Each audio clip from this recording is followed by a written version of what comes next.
On a cold November morning in 1558, a 25-year-old princess learned that she was now Queen of England. Elizabeth Tudor, daughter of King Henry VIII, and Boleyn, her father's reign was filled with political upheaval, the establishment of the Church of England, and the execution of 2 of his 6 wives, including Anne. This was the world Elizabeth was born into. Elizabeth was born in 1533, but when her mother, Anne Boleyn, was executed in 1536, she was declared illegitimate. Her status at court was diminished, yet she was remarkably educated for the time, receiving lessons in Latin, Greek, French, and philosophy. Under the reign of her Catholic half-sister, Mary I, nicknamed Bloody Mary for her persecution of Protestants, Elizabeth was imprisoned in the Tower of London under suspicion of supporting rebellion. Her survival depended on caution, intelligence, and a talent for diplomacy. This background shaped her careful and pragmatic leadership style. Mary I died childless in 1558, and Elizabeth ascended the throne. Her education, political instincts, and personal charisma set the stage for one of the most impactful reigns in English history.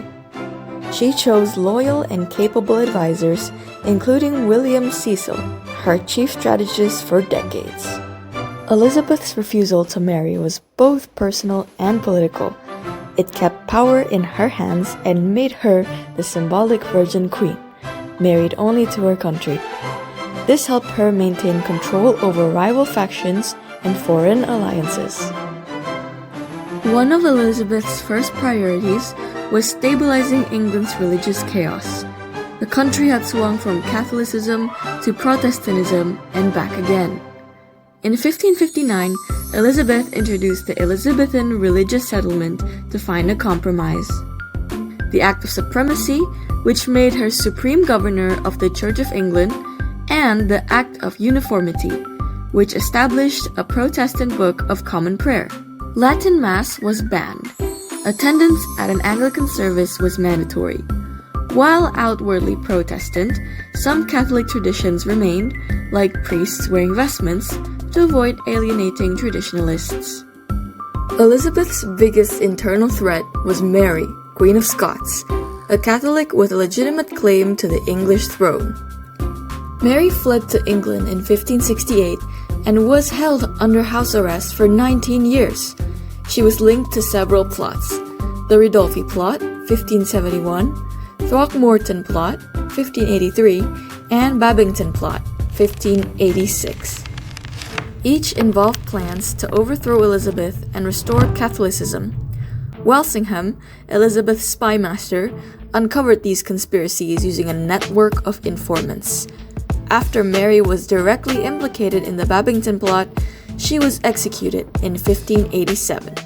This removed the Catholic figurehead from within England. Elizabeth's protests in England clashed with Catholic Spain.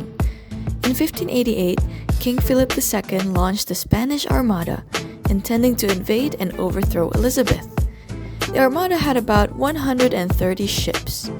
England's navy was smaller but more agile.